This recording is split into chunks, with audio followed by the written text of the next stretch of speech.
Chapter 17, Joel Weber. The piano was out of tune. Actually, my whole life is out of tune, but the piano was worse. I couldn't stand Melton, but everything there was always in tune. It had to be. All the kids had perfect pitch, the instruments were maintained at the highest level. Even the wrought iron gate outside the faculty building squeaked with perfect B flat. I have perfect pitch too, so I know. I'm proof that just being qualified to attend a musical conservatory doesn't mean you should go there.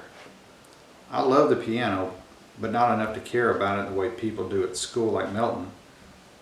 I want to use it to make music, not mind meld with it. There, it's never enough to play an instrument. You know, you have to live it, breathe it, taste it, compose for it, understand it inside and out. You even have to empathize with it like it's another person, honest.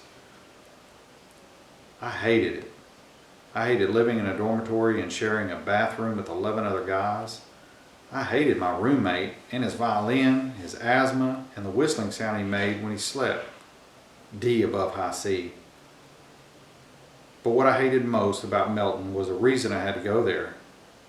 To be fair, it wasn't Melton's fault that I was forced out of my own home by 3 morons, or that everyone knew those 3 were juvenile delinquents. I was the one who had to suffer. And now I'm supposed to believe that the leader of the 3, Alpha Rat, is a good guy because he fell on his head. Fine, whatever gets the job done. I'm home, and an out-of-tune piano is a small price to pay for it. I'm back where I belong, I'm happy, but be careful what you wish for. At Melton, I miss Mitzi so much it was almost a physical pain. That dog drives me crazy. I know she's glad to see me, but she won't leave me alone. I'm always covered in dog hair, which makes me sneeze. And when I kick her out of my room, she just lies outside the door whining in F sharp. And my parents are so guilty and conflicted about what happened that they smother me. They wait on me hand and foot like I'm helpless. And while it's great to be back with Shosh, she's given me an uneasy feeling. For one thing, she has entirely too much to say about certain Alpha Rat. Chase thinks Brennan is going to break his neck shooting a YouTube video. Mr. Solway threw jello at Chase for letting him win in arm wrestling. Chase kept the camera steady while Hugo interviewed the school bus driver, even when they went over the railroad tracks. I blow my stack. Chase says, Chase says. I mimic savagely. Chase has said enough for one lifetime. She's patient and understanding, but that's another annoying thing. Why does everyone have to be so patient and understanding? One of the perks of living at home should be arguing with your family. Wait till you see him at school on Monday. You won't believe how different he is. I don't care how different he is, I said honestly. I don't plan to have anything to do with the guy. But you're going to have to deal with him sooner or later, she reasons. You are coming back to the video club, right? Chase is part of that now. Well, good for him. Her expression turns sympathetic. I get it, you're nervous. Well, obviously I'm nervous. I haven't set foot in the school for months, and my memories from there are not good. There's something about being bullied that you could never explain to someone who hasn't had it happen to them. It's worse than the sum of the rotten things that are done to you. Even when no one is bothering you, you're still under attack because you're dreading the next strike. And you know it can come from anywhere at any time. You get paranoid that with every single step, you're half expecting the floor to yawn up and swallow you whole. It got to the point where the only place I felt safe was at the piano, until the night the piano blew up in my face, and there was no safe place anywhere.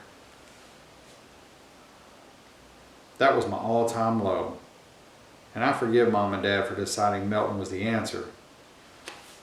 But I'm a little better now, and only because Melton was so lousy that even coming back to this is an improvement.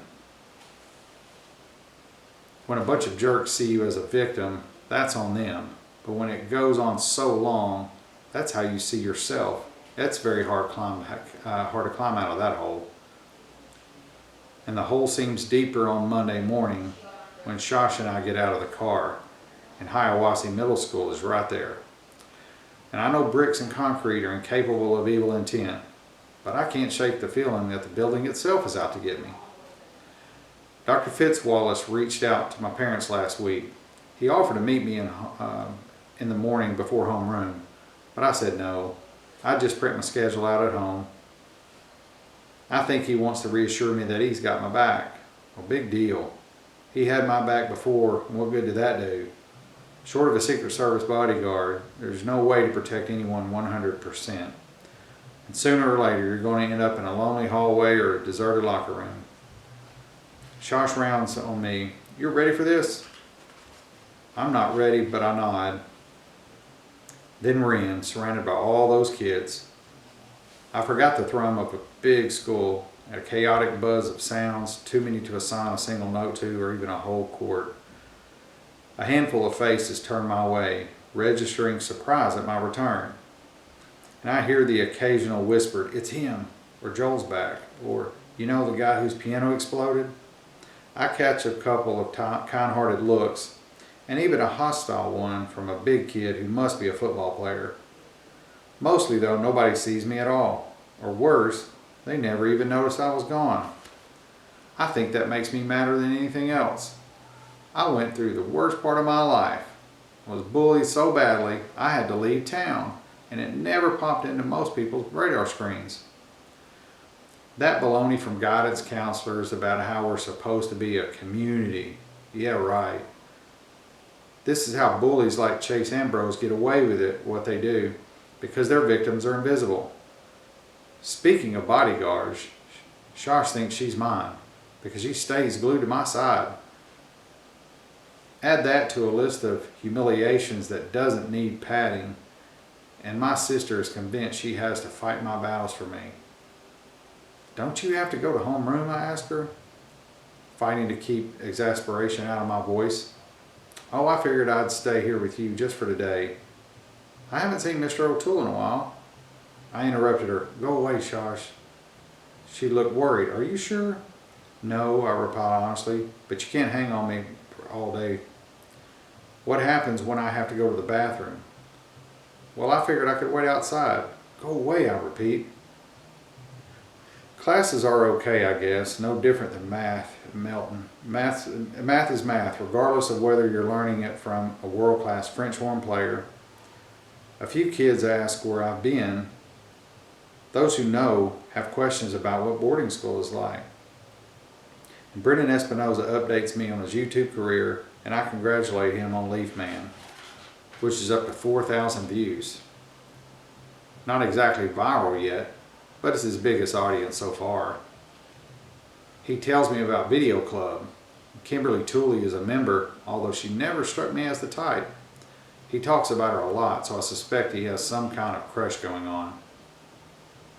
The biggest news is your sister's entry for the National Video Journalism Contest, Brendan enthuses. We've been screening the footage and it's awesome. They're just doing the editing now. Shoshana and he falls silent. "Yeah, I know who her partner is." "Joel, you're not going to believe how different he is. It's like he split his head open when he fell off the roof and they put in a whole new brain." "Well, so I've heard. Bad enough I have to listen to Shosh singing Alpha Rat's praises. It never occurred to me that the entire video club would turn out to be fans too."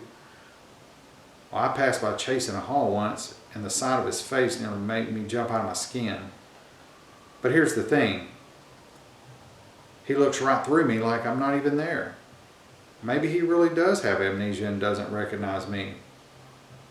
Well, I recognize him. He's the jerk who did his best to ruin my life last year. I have no choice but to run into Beta and Gamma Rats. They're in my Spanish 7th period class. "Look who came crawling home to mommy," Bear sneers at me. I'm paralyzed. It's worse than my near miss with Chase in the hall, because it proves that nothing has really changed. Are these my only two choices, this and Melton? Aaron grabs Bear's arms and drags him to the seat in the back row. "Leave it, man. You want to get in even more trouble thanks to this loser? Those two are doing community service over the cherry bombs and the piano. Maybe that will buy me a little peace. What I dread the most is the part I used to look forward to, the video club. When I was at Melton, I practically ached for it. It was a symbol of everything I was missing out on, because I had been exiled.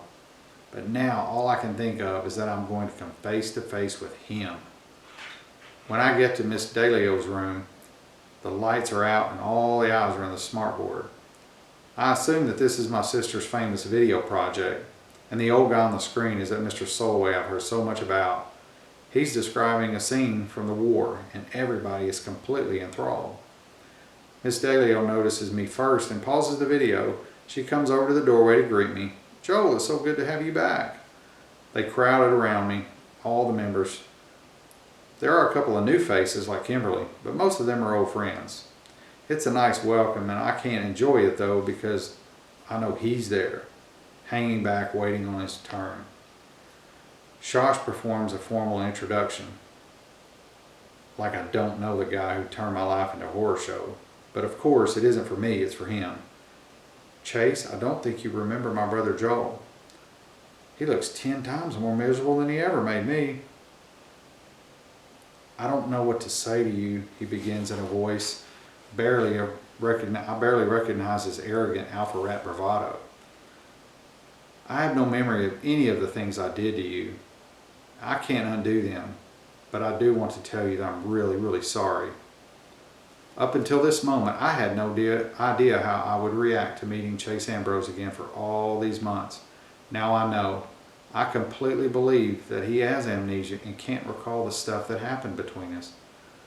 I believe he's changed, and that he honestly regrets what he did to me. And I know something else. It doesn't make any difference. None. Zero. Zilch. I still hate his guts."